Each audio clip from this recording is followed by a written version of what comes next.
बतावती बा कि जब से ही घर छोड़ के चला गया तब से जान ले कुछ नीक नहीं लागत बा। कहती बा का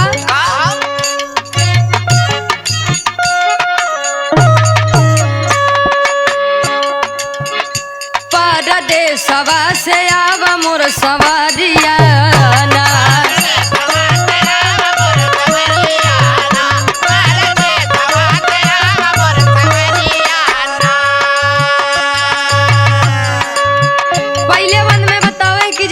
सावन के महीना आवत है तब आपके याद बहुत सतावत है। कहे का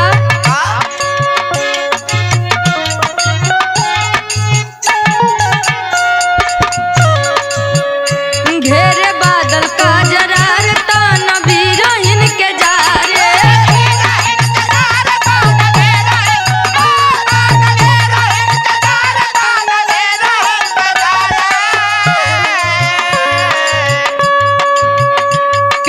पिया आग उगले से जारिया ना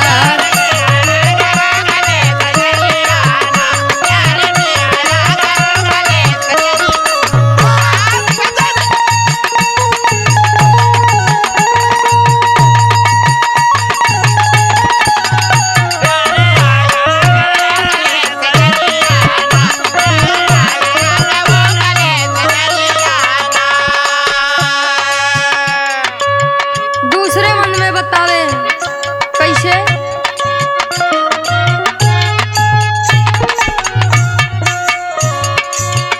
पिया तो ही बिन अकेली कैसी से जिया पे खेली कैसी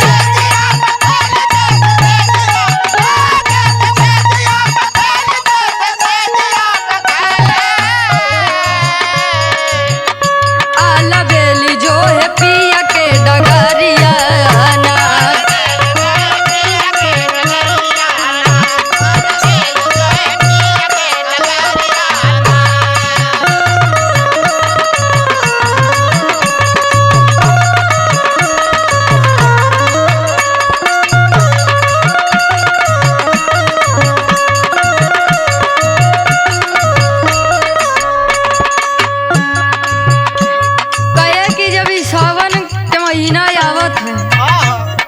जब दादुर मोर बोलई लागत है सखियन के टोली आपस में जब कजरी राग छेड़त हैं तब आपके याद बहुत आवत है। जौन